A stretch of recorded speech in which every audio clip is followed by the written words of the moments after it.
Audio Jungle।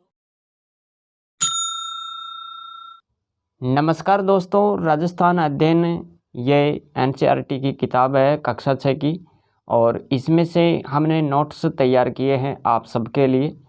तो दोस्तों, ये क्लास आपके लिए महत्वपूर्ण है अगर आप किसी भी प्रतियोगी परीक्षा की तैयारी करते हैं जिसमें राजस्थान जीके पूछा जाता है। राजस्थान अध्ययन एनसीईआरटी से संबंधित क्वेश्चन प्रतियोगी परीक्षा की तैयारी करने वाले, रीट एग्ज़ाम की तैयारी करने वाले विद्यार्थी मित्रों के लिए भी महत्वपूर्ण है। तो दोस्तों, इस क्लास को ज़रूर देखें। अध्याय 10 है ये, और लास्ट यूनिट है ये हमारी यहाँ पर लोक संस्कृति एवं कला, कक्षा 6 की किताब से हैं ये, और अध्याय 10 से हमारा राजस्थान अध्ययन राजस्थान जीके शुरू करते हैं और देखते हैं क्या है इसमें विशेष। तो सबसे पहले दोस्तों यहाँ पर बोलियों की बात की गई है। बोलियाँ, पूर्वी राजस्थान की प्रतिनिधि बोलियाँ अगर देखी जाए तो ये 4 बोलियाँ हैं। पूर्वी राजस्थान की प्रतिनिधि बोलियों की बात करें तो दोस्तों 4 प्रकार की बोलियाँ याद रखिएगा। यहाँ पर कौन कौन सी है? ढूंढाड़ी, जयपुरी, हाड़ौती, मेवाती, इसके बाद में अहिरवाटी। तो ये आप याद रखें, यहाँ पर 4 बोलियाँ ये हो गई, और बोलियों को हम यहाँ पर 2 भागों में बांटते हैं। पूर्वी राजस्थान की प्रतिनिधि बोलियाँ, और ये भी 4 प्रकार की, और दूसरी है पश्चिमी राजस्थान की प्रतिनिधि बोलियाँ, और ये भी कितने प्रकार की है? 4 प्रकार की है। पश्चिमी राजस्थान की प्रतिनिधि बोलियों की बात करें तो दोस्तों ये 4 प्रकार की कौन कौन सी है? तो देखो यहाँ पर मारवाड़ी, मेवाड़ी, वागड़ी, शेखावाटी। तो ये भी याद रखिएगा। यहाँ पर 4 4 कितनी हो गई है? 8 बोलियाँ हो गई, 8 बोलियाँ। अब हम दोस्तों यहाँ पर वेशभूषा की बात करते हैं। वेशभूषा कौन कौन सी है? तो देखो यहाँ पर राजस्थान वेशभूषा अपने घटक नहीं, चटक हो गए। यहाँ पर चटक रंगों के लिए जानी जाती है। राजस्थान वेशभूषा अपने चटक रंगों के लिए जानी जाती है। महिलाओं की बात करें तो देखो महिलाएं क्या क्या पहनती है? घाघरा, चोली और रंग बिरंगी गोटा लगी ओढ़नी, ये सब महिलाओं का पहनावा है। पुरुषों की बात करें तो दोस्तों पुरुषों में पारंपरिक परिधान धोती कुर्ता और कुर्ता पायजामा होता है। इसके बाद में स्वाभिमान और सम्मान का प्रतीक मानी जाने वाली राजस्थानी पगड़ी बहुत आकर्षक होती है दोस्तों। तो ये भी आपको यहाँ पर देखना है। अब मनोरंजन की दृष्टि से देखते हैं कौन कौन से साधन हैं मनोरंजन के। तो मनोरंजन के पारंपरिक साधन याद रखें। यहाँ पर मनोरंजन जीवन का अनिवार्य अंग है।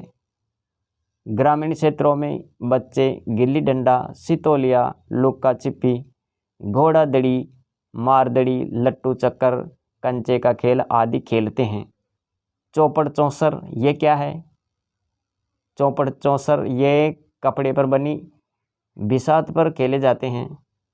तो ये भी याद रखिएगा यहाँ पर बिसात। और चरबर, नरछारी आदि ज़मीन पर बनाकर खेलते हैं। ये क्या है? यहाँ पर चरबर, नरछारी ये ज़मीन पर बनाकर खेलते हैं। अन्य जन समुदाय के मनोरंजन के लिए सपेरे, कालबेलिए, मदारी, जादूगर, पतंगबाजी, कठपुतली आदि खेल है। तो ये भी याद रखें यहाँ पर। और लोकनाट्य शैली में ख्याल, हेला, गवरी, तमाशा, तुर्रा, कलंगी और रासदारी, दंगल, स्वांग, नौटंकी, भवई ये सब किस में आते हैं? लोकनाट्य में। अब दोस्तों हम यहाँ सांस्कृतिक विविधता के बारे में देखते हैं, कौन कौन से त्यौहार मनाए जाते हैं। तो सबसे पहले गणगौर की बात करते हैं। रंगीले राजस्थान का ये रंग बिरंगा त्यौहार गणगौर, और कब मनाया जाता है? तो ये मनाया जाता है चैत्र शुक्ल तृतीया से शुरू हो जाता है। ये चैत्र शुक्ल तृतीया से शुरू होता है।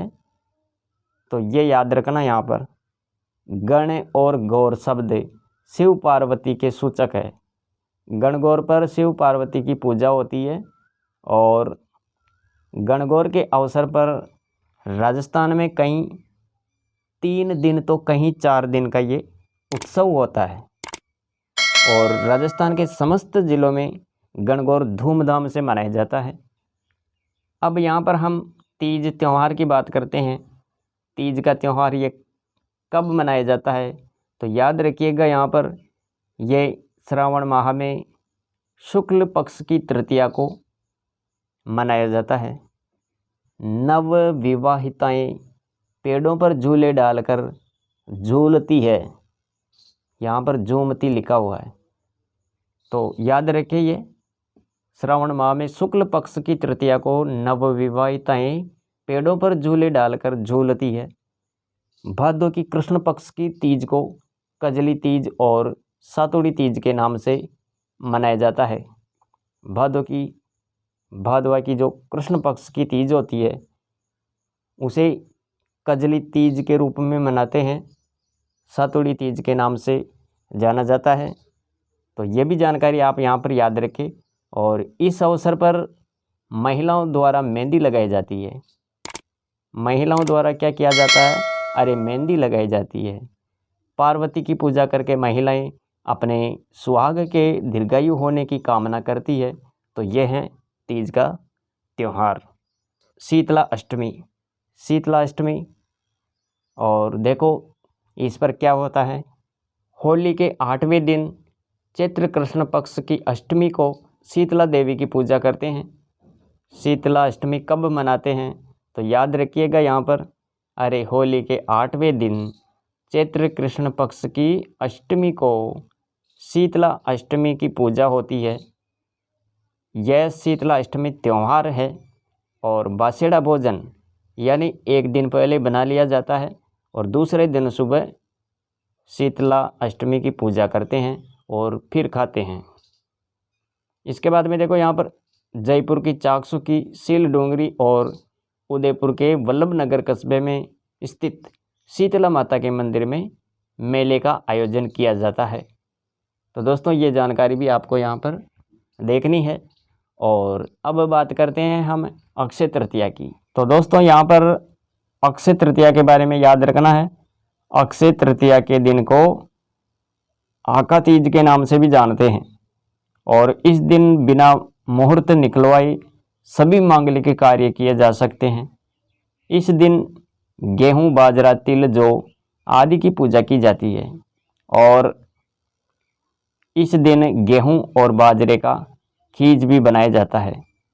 तो ये भी आप यहाँ पर देखें अक्षय तृतीया के बारे में। अक्षय तृतीया को आका तीज के नाम से भी जानते हैं और इस दिन बिना मुहूर्त निकलवाए सभी तरह के मांगलिक के कार्य किए जाते हैं। इस दिन गेहूं, बाजरा, तिल, जौ अनाज की पूजा होती है और गेहूं बाजरे का क्या बनाया जाता है, खीज। तो दोस्तों ये जानकारी आप यहाँ पर देखें। नेक्स्ट बात करते हैं राजस्थान के प्रमुख मेले। राजस्थान के प्रमुख मेले कौन कौन से हैं? देखो सबसे पहले पुष्कर मेला। अरे पुष्कर मेला ये कार्तिक पूर्णिमा पर भव्य मेला आयोजित होता है और कहाँ लगता है यह मेला? पुष्कर अजमेर। और पुष्कर में सुप्रसिद्ध ब्रह्मा जी का मंदिर है, झील आकर्षण का केंद्र है और सायंकाल दीपदान होता है। तो दोस्तों ये आपको यहाँ पर देखना है। कैला देवी का मेला, कैला देवी कहाँ पर है? करौली में। तो याद रखें कैला देवी का मेला करौली में। और कब लगता है? चैत्र शुक्ल अष्टमी को लगता है। यह तो यहाँ पर यह भी याद रखें लक्की मेला आयोजन होता है यह। और मंदिर निर्माण की बात करें तो दोस्तों मंदिर का निर्माण कब करवाया था? मूल मंदिर का निर्माण केदारगिरी ने, देवी की मूल स्थापना इनके 1114 में करवाया। कैला देवी का मंदिर करौली में काली सिंध नदी किनारे त्रिकुट पहाड़ी पर बना हुआ और इसका निर्माण 1900 में केदारनाथ ने कर। अब नेक्स्ट बात करते हैं महावीर जी का मेला। महावीर जी का मेला ये सवाई माधोपुर जिले से संबंधित है। इसका मंदिर कहाँ पर है? महावीर जी का मंदिर सवाई माधोपुर जिले में श्री महावीर जी का मंदिर स्थित है। और चैत्र शुक्ल एकादशी और मार्च अप्रैल महीने में इस मेले का आयोजन होता है। 24वें जैन तीर्थंकर महावीर स्वामी की लाल रंग की भव्य प्रतिमा है। क्या कह रहा है यहाँ पर? अरे 24वें जैन तीर्थंकर महावीर स्वामी की लाल रंग की भव्य प्रतिमा यहीं पर है। अब बात करते हैं दोस्तों कोटा दशहरा मेला की। ये जो कोटा दशहरा मेला है ये कोटा के महाराव दुर्जनशाल सिंह के शासनकाल 1729 से लेकर 1756 में दशहरा पर्व पर विभिन्न राजसी सवारियों, दरी खाना और पूजा अर्चना के प्रमाण यहाँ पर मिलते हैं। कोटा के महाराव दुर्जनशाल सिंह का समय याद रखिए 1729 से 1756। महाराव उम्मेद सिंह द्वितीय के शासनकाल में 1889 से 1940 में दशहरा पर्व को अत्यधिक आकर्षक बनाने का सिलसिला शुरू हुआ। तो यह भी याद रखें यहाँ पर पहले से बेहतर तरीके से इस मेले का आयोजन किया जाने लगा। कब से? अरे जब महाराव उम्मेद सिंह द्वितीय का शासनकाल शुरू हुआ 1889 से 1940 में दशहरा मेला, ये दशहरा पर्व अत्यधिक आकर्षक बनाने का सिलसिला शुरू हो गया था। अब यहाँ पर हम बात करते हैं हरियाली अमावस्या की। हरियाली अमावस्या मेला ये कहाँ पर आयोजित होता है? हरियाली अमावस्या मेला अरे ये तो उदयपुर में आयोजित होता है। मेले का आयोजन प्रतिवर्ष हरियाली अमावस्या को होता है और शुरुआत महाराणा फतेह सिंह ने करी थी 1899 में। हिंदू सभ्यता में लोग इसे सावन की शुरुआत के तौर पर मनाते हैं। ख्वाजा मोइनुद्दीन चिश्ती का उर्स, ख्वाजा मोइनुद्दीन चिश्ती का उर्स, इसके बारे में देखो यहाँ पर। ख्वाजा मोइनुद्दीन चिश्ती ईरान से भारत में आए। मोइनुद्दीन चिश्ती ईरान से भारत में आए। इनको गरीब नवाज के नाम से भी जाना जाता है, गरीब नवाज।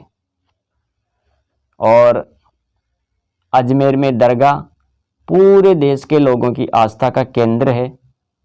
इस्लामिक कैलेंडर के रजब माह की 1 से 6 तारीख तक अजमेर में ख्वाजा साहब का उर्स मनाया जाता है और यह मेला सर्वधर्म समभाव की अनूठी मिसाल माना जाता है।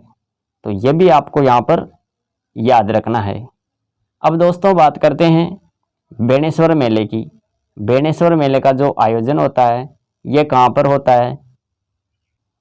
तो याद रखें सोम, माही, जाखम नदियों के संगम स्थल पर इस मेले का आयोजन होता है। राजस्थान के आदिवासी समाज का ये सबसे बड़ा मेला है और माघ पूर्णिमा के अवसर पर डूंगरपुर जिले में माही, जाखम, सोम नदियों के संगम स्थल पर इस मेले का आयोजन किया जाता है। इसके बाद में देखो यहाँ पर करणी माता का मेला। और करणी माता कहाँ पर है? अरे देशनोक बीकानेर। तो इसे चुओं वाली लोक देवी भी कहते हैं और करणी माता बीकानेर शासकों की अधिष्ठात्री देवी है। तो ये भी याद रखें यहाँ पर। और मंदिर की विशेषता काले सफ़ेद चूहे अत्यधिक संख्या में विचरण करते हैं। नेक्स्ट खाटू श्याम जी का मेला। और खाटू श्याम जी के मेले के बारे में आपको याद रखना है। सीकर जिले में खाटू श्याम जी का ये प्रसिद्ध मेला है। और कब आयोजित होता है? तो दोस्तों याद रखें यहाँ पर फाल्गुन शुक्ल पक्ष की 10वीं से द्वादशी तक मेला का आयोजन होता है। तो ये भी जानकारी आपको यहाँ पर देखनी है।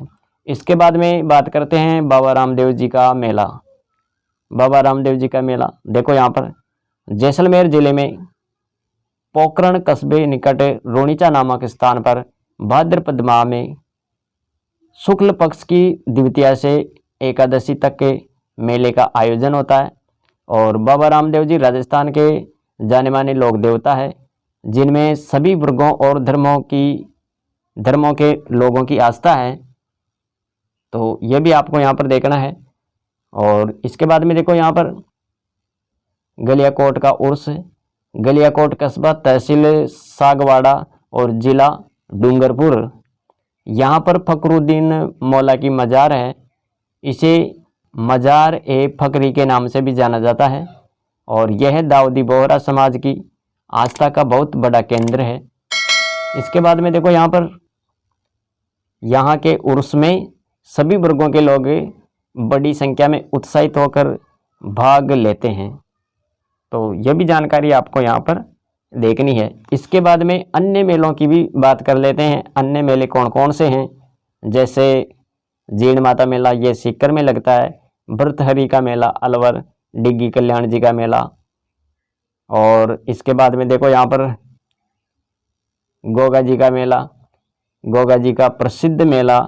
और तेजा जी का मेला पर्वतसर, डीडवाना। साथियों, यहाँ पर अब हम प्रमुख लोक देवता और प्रमुख संतों की चर्चा करेंगे। प्रमुख लोक देवता कौन कौन से हैं, प्रमुख संत कौन कौन से हैं, उन सब की चर्चा हम यहाँ पर करने वाले हैं। सबसे पहले लोक देवताओं की बात करते हैं। लोक देवताओं में गोगा जी का नाम आता है। राजस्थान में 5 पीरों में प्रमुख है रामदेव जी, पाबू जी, मेहा जी, हड़बू जी, गोगा जी। क्वेश्चन पूछ लिया जाता है कि निम्न में से कौन से लोक देवता 5 पीरों में शामिल नहीं है, और 4 विकल्प दे दिए जाते हैं, जैसे रामदेव जी, पाबू जी, गोगा जी, मेहा जी और तेजा जी। यहाँ पर आपको क्या बताना है, लोक देवता 5 पीरों में शामिल नहीं है, वह लोक देवता जो इन 5 पीरों में शामिल नहीं है। तो दोस्तों यहाँ ऑप्शन डी होगा सही। तेजा जी को शामिल नहीं किया गया है 5 पीरों में, यह याद रखें यहाँ पर। इसके बाद में गोगा जी का नाम है, गोगा जी को पढ़ रहे हैं हम। तो सबसे पहले गोगा जी के बारे में देखते हैं। यहाँ पर गोगा जी का जन्म की बात करें तो दोस्तों गोगा जी का जन्म कब हुआ था, अरे भाद्रपद शुक्ल कृष्ण नवमी को विक्रम संवत 1003 कहाँ पर हुआ, ददरेवा चूरू में। और पिता जेवर सिंह, माता बाछल इनकी माता थी, बाछल इनकी माता, और पिता कौन, जेवर सिंह।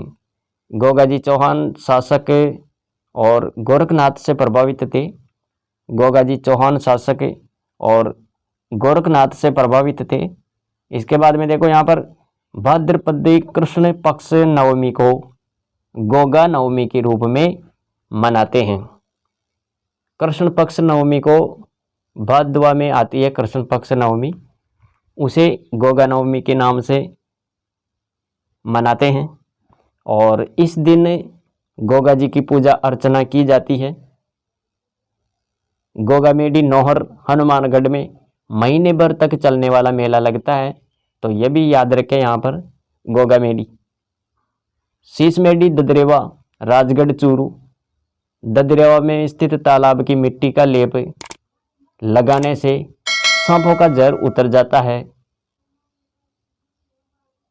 सांचौर में गोगा जी की ओल्डी झोंपड़ी है। और गोगा जी के लिए एक कहावत प्रचलित है, कौन सी, देखो यहाँ पर, गांव गांव खेजड़ी गांव गांव गोगा, गांव गांव खेजड़ी गांव गांव गोगा, ये कहावत प्रचलित है, प्रसिद्ध है। और इसके बाद में अब हम तेजा जी के बारे में देखते हैं। लोक देवताओं में तेजा जी, और गोधन की रक्षा के लिए अपने प्राणों की बाजी लगा दी थी। भाद्रपद शुक्ल दशमी को पर्वतसर डीडवाना में तेजा जी की स्मृति में विशाल भव्य मेले का आयोजन किया जाता है। और जन्म 1074 में माघ शुक्ल चतुर्दशी को खड़नाल पर्वतसर डीडवाना में हुआ। पिता कौन थे, अरे पिता ताहड़ जी, माता कौन थी, राजकंवरी। और बक्सा राम जी तेजा जी के ताऊ थे। पेमल दे पत्नी थी जो पनेर किशनगढ़ अजमेर के रामचंद्र की पुत्री थी। इसके बाद में देखो यहाँ पर तेजाजी की घोड़ी, घोड़ी का क्या नाम है? लीलन श्रृंगारी, श्रृंगारी याद रखें। और तेजाजी ने लाचा गुजरी, हीरा गुजरी की गायों को मेर मीणा जाति से छुड़ाया था। तेजाजी के जन्म दिवस पर स्थान खड़नाल पर 7 सितंबर 2011 को 5 रुपये का डाक टिकट जारी किया गया। तो ये भी जानकारी आप यहाँ पर याद रखिएगा, महत्वपूर्ण है यह जानकारी। डाक टिकट जारी किया गया। और सेंद्रिया ब्यावर तेजाजी को सांप ने डसा था। सेंद्रिया नामक स्थान पर, अरे सेंद्रिया कहाँ पर है? ब्यावर के पास। तेजाजी को सांप ने डसा था। और सुरसुरा किशनगढ़ अजमेर, यहाँ पर क्या है? यहाँ तेजाजी का निधन हो गया था 1103 में। यहाँ पर तेजाजी की मूर्ति को जागती जोत कहते हैं, जागती जोत। बांसी दुगारी बूंदी तेजाजी की कर्मस्थली है। बांसी दुगारी बूंदी में क्या है? तेजाजी की कर्मस्थली। और तेजाजी का निधन कहाँ पर हुआ था? सुरसनार नामक स्थान पर, किशनगढ़ अजमेर, याद रखें। और यहाँ पर तेजाजी की मूर्ति को क्या कहते हैं? जागती जोत। पाबूजी के बारे में देखो यहाँ पर, पाबूजी राठौड़ ऊँटों के देवता कहलाते हैं। जन्म कब हुआ था? 1239 में या 1296 विक्रम संवत में चैत्र अमावस्या को कोलूमंड फलोदी में इनका जन्म हुआ। धांधल जी राठौड़ पिता और माता कमला थी। इसके बाद में याद रखें यहाँ पर शादी अमरकोट सूरजमल सोडा की पुत्री सुप्यार दे फूलम दे के साथ हुई थी, फूलम के साथ, याद रखें। और समर्थ भारती पाबूजी के गुरु थे। पाबूजी की बहन सोवनबाई थी, जिसकी शादी जायल नागौर के शासक जिंदराव खींची के साथ हुई। केसर काल में पाबूजी की घोड़ी का नाम है, केसर काल में पाबूजी की घोड़ी का नाम। देचू गांव फलोदी में 1276 में पाबूजी शहीद हो गए थे। पाबूजी के अनुयायी शादी में 3.5 फेरे लेते हैं, तो ये भी याद रखें यहाँ पर। और मोड़जी आसिया ने पाबू प्रकाश ग्रंथ की रचना की। पाबूजी की फड़ का वाचन रावण हत्ता वाद्य यंत्र के साथ नायक आयड़ भोपा करते हैं, तो ये भी जानकारी याद रखें, नोट करें। पाबूजी की फड़ का वाचन किस वाद्य यंत्र के साथ भोपा करते हैं? तो याद रखिए, रावण हत्ता वाद्य यंत्र के साथ पाबूजी की फड़ का वाचन किया जाता है। और कौन करते हैं? अरे नायक भोपा। इसके बाद में रायका रेबारी जाति माठ वाद्य यंत्र के साथ पाबूजी के पवाड़े गाथा गीत गाते हैं। रायका रेबारी जाति में ऊँटों का पालन पोषण किया जाता है। और चैत्र अमावस्या को पाबूजी का मेला भरता है, चैत्र अमावस्या को पाबूजी का मेला भरता है। तो दोस्तों ये भी याद रखिएगा, यहाँ पर पाबूजी के मंदिर में थाली बजाई जाती है। पाबूजी के मंदिर में क्या बजाई जाती है? थाली। थोरी जाति के लोग सारंगी वाद्य यंत्र के साथ पाबूजी के यश गाते हैं। थोरी जाति के लोग सारंगी वाद्य यंत्र के साथ पाबूजी के यश गाते हैं। थोरी जाति के 7 व्यक्तियों की पाबूजी ने गुजरात शासक आना बदेड़ा से रक्षा की थी, तो यह भी आपको यहाँ पर याद रखना है। और मारवाड़ में सर्वप्रथम ऊँट लाने का श्रेय पाबूजी को जाता है। सबसे पहले ऊँट लाने वाले मारवाड़ क्षेत्र में तो पाबूजी का नाम आता है, पाबूजी को जाता है यह श्रेय। मेहर मुसलमान पाबूजी को पीर मानते हैं। मेहर मुसलमान पाबूजी को क्या मानते हैं? पीर। पाबूजी ने पाटन शासक मिर्जा खां से युद्ध करके गौ हत्या बंद करवाई थी। तो ये भी आप यहाँ पर नोट करें, बाबूजी ने पाटन शासक मिर्जा खां से युद्ध करके गौ हत्या पर रोक लगाई थी। बाबूजी की मौत का बदला बाबूजी के बड़े भाई बूढ़ो जी के पुत्र रूपनाथ जी जरडा जी ने जिंदराव खींची को मारकर लिया। बाबूजी का प्रसिद्ध मंदिर कहाँ पर है? तो याद रखिएगा, बाबूजी का प्रसिद्ध मंदिर की बात करें तो दोस्तों कोलूमंड फलोदी आना चाहिए। कोलूमंड बाबूजी का मंदिर है, कोलूमंड में फलोदी। और मंदिर का निर्माण की बात करें तो दोस्तों सोम के पुत्र सोहड़ ने इस मंदिर का निर्माण करवाया। भील जनजाति के लोग बाबूजी को अपना आराध्य देव मानते हैं। बाबूजी का अन्य मंदिर आहड़ उदयपुर। और बाबूजी के उपनाम की बात करें तो दोस्तों यहाँ पर देखो, बाबूजी ऊँटों के देवता कहलाते हैं, गौ रक्षक देवता, प्लेग रक्षक देवता, लक्ष्मण का अवतार, हाड़ फाड़ के देवता, वचन पालक, शरणागत के रक्षक, अछूतोद्धारक के देवता। और यह भी याद रखें यहाँ पर बाबूजी की पगड़ी बाईं ओर झुकी हुई होती है। इसके बाद में हम बात करते हैं रामदेव जी के बारे में। अब रामदेव जी को यहाँ पर विस्तार से पढ़ेंगे। तो देखो यहाँ पर रामदेव जी के बारे में, इनका जन्म कब हुआ था? 1405 में, सन 1405 में भाद्रपद शुक्ल तृतीया को बाबेरी बीज जिसे कहते हैं। और कहाँ पर हुआ था? उडू कश्मीर बाड़मेर। माता पिता मेणा दे अजमल जी तंवर, पत्नी नेतल दे अमरकोट पाकिस्तान की। गुरु कौन थे? योगी बाली के नाथ, गुरु योगी बाली नाथ, याद रखें यहाँ पर।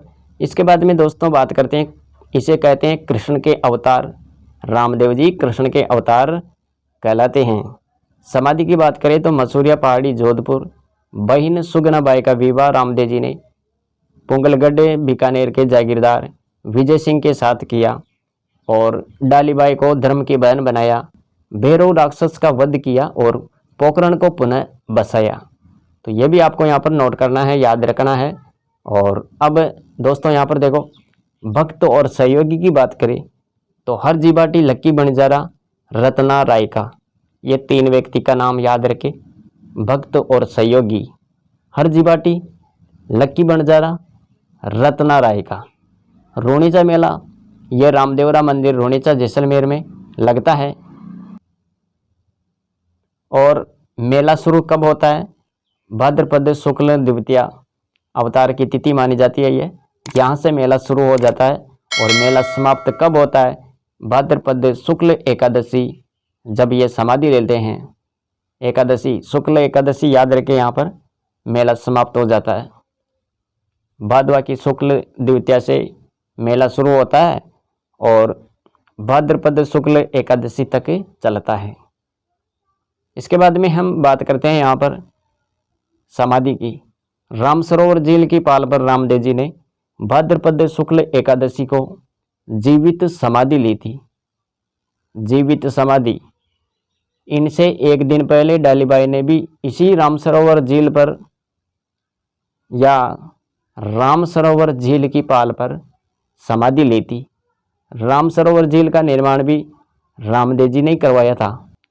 जम्बा, जम्बा किसे कहते हैं? तो दोस्तों यहाँ पर देखो, कांवड़िया पंथ की महिलाओं द्वारा रात्रि जागरण किया जाता है, जिसे जम्मा कहते हैं। जम्मा। तेरह ताली नृत्य, तेरह ताली नृत्य में याद रखें, कांवड़िया पंथ की महिलाओं द्वारा तेरह ताली नृत्य किया जाता है। इस नृत्य का प्रमुख केंद्र रोनीचा है। और जातरू की बात करें तो जातरू किसे कहते हैं? तो दोस्तों याद रखें, रामदेव जी के वे श्रद्धालु भक्त जो पैदल यात्रा रोनीचा में जाते हैं, उन्हें जातरू कहते हैं। कांवड़िया पंथ, ये क्या है कांवड़िया पंथ? तो यहाँ पर देखो, रामदेव जी ने रोनीचा में व्यास भेदभाव मिटाने के लिए एक आंदोलन चलाया था, जिसे कांवड़िया कहते हैं। तो ये भी आपको यहाँ पर नोट करना है। कांवड़िया पंथ यानी रामदेव जी ने रोनीचा में व्यास भेदभाव मिटाने के लिए एक आंदोलन चलाया जिसे कांवड़िया कहते हैं। शुद्धि आंदोलन क्या है फिर? शुद्धि आंदोलन के बारे में भी याद रखें। यहाँ पर जो हिंदू लोग जबरन मुसलमान बनाए गए थे उन्हें वापस हिंदू बनाया था, तो यह है शुद्धि आंदोलन। इसके बाद में दोस्तों बात करें 24 वाणियों की। 24 वाणियाँ, तो रामदेव जी कवि भी थे जिन्होंने 24 वाणियाँ नामक ग्रंथ लिखा, तो ये याद रखना यहाँ पर। इसके बाद में प्रमुख मंदिर की बात करें तो दोस्तों प्रमुख मंदिर रूणीचा जैसलमेर याद रखें। रामदेव जी का प्रमुख मंदिर रूणीचा जैसलमेर में है। छोटा रामदेवरा गुजरात। अन्य मंदिर बिराटिया ब्यावर, मसूरिया पहाड़ी जोधपुर, सुरताखेड़ा चित्तौड़गढ़, और राजस्थान में छोटा रामदेवरा कुंडियास ये अजमेर में है। 5 रंगों की ध्वजा को नेजा कहते हैं। खुंडियास याद रखें, ये कहाँ पर है? खुंडियास अजमेर। 5 रंगों की ध्वजा, 5 रंगों की ध्वजा को क्या कहते हैं? नेजा कहते हैं दोस्तों, नेजा याद रखिएगा। और मंदिर को क्या बोलते हैं? देवरा। मेघवाल जाति के भक्त रीकिया कहलाते हैं। रम्मत लोकनाट्य आरंभ होने से पूर्व रामदेव जी के भजन गाए जाते हैं, तो यह भी आपको यहाँ पर याद रखना है। इसके बाद में कांवड़िया जाति के भोपों द्वारा फड़का वाचन किया जाता है और वाद्य यंत्र रावण हत्ता का प्रयोग किया जाता है यहाँ पर, तो यह भी जानकारी आप नोट करें। कांवड़िया जाति के भोपों द्वारा फड़का वाचन किया जाता है और साथ में वाद्य यंत्र रावण हत्ता बजाया जाता है। इसके साथ ब्यावले गाए जाते हैं। लोक देवता तो हमारे यहाँ पर कंप्लीट हो गए हैं, और इसके बाद में अब प्रमुख संतों की भी चर्चा कर लेते हैं। सबसे पहले बात करें मीराबाई की। मीराबाई, इनका जन्म मेड़तिया राठौड़ वंश में हुआ। कुड़की गांव मेड़ता याद रखें। और भक्तिमती मीराबाई का विवाह मेड़ता के सिसोदिया वंश के महाराणा कुमार भोजराज के साथ हुआ। बचपन से ही ये कृष्ण भक्ति में मीरा का मन रम गया था, और मीराबाई के विवाह के कुछ समय पश्चात उन्हें वैधव्य का दुख झेलना पड़ा। वे संसार से विरक्त हो गई और अपना पूरा ध्यान कृष्ण भक्ति पर केंद्रित कर लिया। और यहाँ पर देखो दादू दयाल, दादू दयाल के बारे में भी हम यहाँ पर पढ़ते हैं। प्रमुख संत है ये भी। दादू दयाल का जन्म, तो दोस्तों याद रखें, जन्म स्थान को लेकर विद्वानों में एक राय नहीं है, तो यहाँ पर आप देख लें। 1585 में फतेहपुर सीकरी में इन्होंने अकबर से भेंट की, फिर राजस्थान में आकर भक्ति का प्रसार करते रहे। 1603 में नारायणा गांव में इन्होंने देह त्याग दी। जगह याद रखें, नारायणा गांव। और इसके बाद में दोस्तों हम यहाँ पर देखते हैं जम्बोजी के बारे में। जम्बोजी के बारे में देखो, यहाँ पर जम्बोजी महाराज विश्नोई संप्रदाय के प्रवर्तक थे। विश्नोई समाज या विश्नोई संप्रदाय के प्रवर्तक याद रखें। जन्म की बात करें तो दोस्तों विक्रम संवत 1508 की भाद्रपद कृष्ण अष्टमी को पीपासल नागौर में इनका जन्म होता है। जम्बोजी के उपदेशों पर चलते हुए विश्नोई समाज निरंतर पर्यावरण की रक्षा और जीव हत्या के विरोध में प्रयासरत रहते हैं, जो अनुकरणीय हैं। तो ये भी आपको यहाँ पर याद रखना है, महत्वपूर्ण जानकारी है ये। और जसनाथ जी की बात करें तो दोस्तों यहाँ पर देखो जसनाथ जी, इनका जन्म कतरियासर बीकानेर में। इन्होंने गोरखनाथ जी से प्रभावित होकर हुए और तपस्या करने लगे और चमत्कारी योगी बन गए। तो यह हैं जसनाथ जी। और जन्म कहाँ पर हुआ? कतरियासर बीकानेर। इसके बाद में यहाँ पर देखो श्रद्धानाथ जी। श्रद्धानाथ जी शेखावाटी क्षेत्र में ये संत हुए। श्रद्धानाथ जी ने स्वयं शिक्षित न होते हुए भी जन जन में शिक्षा की अलग जगाई और इन्होंने अपरिग्रह, समता और चरित्र निर्माण की शिक्षा प्रदान की। सीकर जिले में लक्ष्मणगढ़ में त्याग और तपस्या के प्रतीक एक आश्रम का निर्माण करवाया गया। सभी वर्गों के लिए ये पवित्र स्थल है। सीकर जिले में लक्ष्मणगढ़ में त्याग और तपस्या के प्रतीक एक आश्रम का निर्माण करवाया गया, जो सभी वर्गों के लिए पवित्र स्थल है। इनकी मान्यता थी कि स्वच्छता में ही ईश्वर का निवास होता है, अतः यह आश्रम का आदर्श वाक्य बन गया। अब दोस्तों हम हस्तकला पर बात करेंगे। यहाँ पर हस्तकला के बारे में देखते हैं। राजस्थान की हस्तकला, इसके बारे में हम यहाँ पर पढ़ते हैं विस्तार से। और देखो, सबसे पहले काष्ठकला। काष्ठकला ये राजस्थान की एक प्रसिद्ध हस्तकला है और इस कला का प्रधान केंद्र बस्सी चित्तौड़गढ़ और लकड़ी के बेवाण, कावड़, रंगाई छपाई के ठप्पे यहाँ पर तैयार किए जाते हैं। तो दोस्तों याद रखें, बस्सी चित्तौड़गढ़ इसका प्रधान केंद्र है। काष्ठकला का प्रधान केंद्र बस्सी चित्तौड़गढ़। लकड़ी के बेवाण, कावड़, रंगाई छपाई के ठप्पे तैयार किए जाते हैं। लकड़ी से निर्मित खिलौने, कठपुतली आदि बनाए जाते हैं। और ये कहाँ पर बनाए जाते हैं? तो यहाँ पर याद रखना है, उदयपुर। लकड़ी से निर्मित खिलौने, कठपुतली का निर्माण के लिए उदयपुर प्रसिद्ध है। तो ये आप यहाँ से याद रखें, ये चित्तौड़गढ़ में मिक्स मत कर देना इसको। लकड़ी से निर्मित खिलौने, कठपुतली निर्माण के लिए उदयपुर प्रसिद्ध है। और जेठाना की बात करें, जेठाना डूंगरपुर, ये लकड़ी की मूर्तियों के लिए और शेखावाटी व बीकानेर फर्नीचर के लिए जाना जाता है। तो दोस्तों ये भी याद रखें, शेखावाटी, बीकानेर फर्नीचर के लिए जाना जाता है। जेठाना डूंगरपुर लकड़ी मूर्तियों के लिए। और लकड़ी से निर्मित खिलौने, कठपुतलियों की अगर बात करें तो दोस्तों इस मामले में उदयपुर प्रसिद्ध है। अब नेक्स्ट चर्चा करते हैं हम मूर्तिकला की। मूर्तिकला के बारे में देखो, यहाँ पर राजस्थान में अगर मूर्तिकला का नाम आता है तो संगमरमर की जरूर बात होगी। और ये मूर्तियाँ किसकी बनाई जाती है? संगमरमर की। तो राजस्थान संगमरमर की मूर्तियों के लिए प्रसिद्ध रहा है। टेराकोटा, टेराकोटा के बारे में भी देख लो। यहाँ पर मिट्टी से मूर्तियाँ तथा विभिन्न सजावटी और उपयोगी वस्तुएं तैयार कर पकाना टेराकोटा के नाम से जाना जाता है। मिट्टी की मूर्तियाँ और सजावटी सामान बनाई जाती हैं, वस्तुएं बनाई जाती है, उन्हें आग में पकाते हैं। तो ये क्या है? टेराकोटा, टेराकोटा के नाम से जाना जाता है। मोलेला और नाथद्वारा, मोलेला नाथद्वारा किसके लिए प्रसिद्ध है? मिट्टी की मूर्तियों और सजावटी उपयोगी वस्तुओं के लिए। टेराकोटा की वस्तुएं अलवर बाड़मेर में भी बनाई जाती है।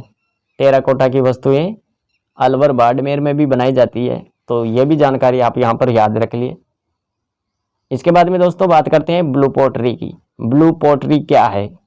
तो दोस्तों देखो, चीनी मिट्टी के सफ़ेद बर्तनों पर किए गए नीले रंग के अंकन को ब्लू पॉटरी नाम से जाना जाता है। इसके अतिरिक्त ब्लैक पॉटरी, सुनहरी पॉटरी भी प्रसिद्ध है। लाख का काम, लाख के काम के लिए जयपुर, जोधपुर प्रसिद्ध है। लाख का काम कहाँ पर किया जाता है? अरे जयपुर, जोधपुर लाख के आभूषणों के लिए प्रसिद्ध है। और आभूषणों की बात करें तो जड़ाऊ गहनों के लिए जयपुर, जोधपुर, बीकानेर, उदयपुर विख्यात है। जड़ाऊ गहनों के लिए जयपुर, जोधपुर, बीकानेर, उदयपुर विख्यात है। और मूल्यवान पत्थरों को तराशने का काम जयपुर में होता है। मूल्यवान पत्थरों को तराशने का काम कहाँ पर होता है? जयपुर में। कांच पर बारीक सोने की नक्काशी का काम थेवा कला कहलाती है। कांच पर बारीक सोने की नक्काशी का जो काम किया जाता है, अरे उसे क्या बोलते हैं? वह कौन सी कला कहलाती है? तो याद रखिए थेवा कला। और थेवा कला कहाँ की प्रसिद्ध है? प्रतापगढ़ की। प्रतापगढ़ याद रखिए थेवा कला के लिए। प्रतापगढ़ की जनजातियां पीतल और चांदी के आभूषण के लिए विख्यात है। तो दोस्तों ये भी याद रखें यहाँ पर। अब हम कपड़ों पर छपाई की बात करते हैं। ये कहाँ पर होता है? इसके लिए नाम याद रखें। बगरू, सांगानेर, अकोला, बाड़मेर, काला डेरा, पाली, बस्सी। इन कामों के लिए प्रसिद्ध है। किन कामों के लिए? अरे कपड़े पर छपाई के कामों के लिए। बगरू, सांगानेर, अकोला, बाड़मेर, काला डेरा, पाली, बस्सी कपड़ों पर छपाई के लिए ये प्रसिद्ध है। और गोबर, तिल्ली का तेल, बकरी की मेंगनी और सोडे के मिश्रण से एक घोल बनाया जाता है। तो दोस्तों यहाँ पर याद रखिएगा, गोबर, तिल्ली का तेल, बकरी की मेंगनी और सोडे के मिश्रण से एक घोल बनाया जाता है। इसमें कपड़े को पूरी रात भिगोकर और बाद में क्या किया जाता है? सुखाया जाता है। और सूखने के बाद उसे फिर से हरड़ के घोल में डुबोया जाता है। फिर लकड़ी के छापों के ब्लॉक्स से उन पर छपाई की जाती है। तो दोस्तों ये इतनी सारी प्रक्रिया है इनकी कपड़ों पर छपाई करने की। तो ये जानकारी आप याद रखें यहाँ पर। इसके बाद में कसीदाकारी और गोटाकारी की बात करते हैं। कसीदाकारी, गोटाकारी ये क्या है? कसीदों में मुख्यतः पशुओं के चित्र उकेरे जाते हैं। कई जगहों पर कपड़ों को तरह तरह से काटकर कपड़ों पर सिल दिया जाता है, जिसे पेचवर्क कहते हैं। गोटे किनारी, आरी तारी, ये सब काम राजस्थान की विशेषता है। तो दोस्तों ये हमने कसीदाकारी और गोटाकारी के बारे में यहाँ पर विस्तृत रूप में चर्चा कर ली है। और आपका लेसन भी यहाँ पर कंप्लीट हो गया है। ये यूनिट 10 लोक संस्कृति एवं कला, अध्याय 10 है ये, और कक्षा 6 की किताब से हैं। ये हमने नोट्स तैयार किए हैं और इसमें एक्स्ट्रा जानकारी भी हमने जोड़ने की कोशिश करी है। रामदेव जी, बाबू जी, तेजा जी, इन सब के बारे में हमने विस्तार से यहाँ पर आपको जानकारी दे दी है। तो दोस्तों आज के लिए इतना ही। मिलेंगे अगली वीडियो में। इसी तरह ढेर सारा कंटेंट आपके लिए लेकर आते रहेंगे। तो दोस्तों मिलेंगे अगली वीडियो में। और चैनल पर पहली बार देख रहे हो तो चैनल को सब्सक्राइब कर लो, क्योंकि मैं इसी तरह का कंटेंट आप सबके लिए लेकर आता रहता हूं। और ये क्लास अपने मित्रों तक भी शेयर कर दे, ताकि अधिक से अधिक विद्यार्थी मित्र इस क्लास का फ़ायदा उठा सके। और प्लेलिस्ट बनी हुई है दोस्तों, प्लेलिस्ट में जाकर आप यहाँ पर यूट्यूब पर प्लेलिस्ट बनाई गई है, उनमें जाकर आप पिछले वीडियो भी देख सकते हैं, जिसमें हमने कक्षा 6 की एनसीईआरटी किताब से पार्ट 1 से लेकर पार्ट कुल यहाँ पर 10 है। तो इन सब को हमने डाल दिया है, आप विस्तार से देख सकते हैं, पढ़ सकते हैं। कक्षा 7 के लिए भी आप प्लेलिस्ट में वीडियो देख पाएंगे। जैसे जैसे हमें टाइम मिलेगा वैसे वैसे हम आपको उपलब्ध करवाते रहेंगे। तो दोस्तों मिलेंगे अगली वीडियो में। आज के लिए इतना ही। Thanks for watching.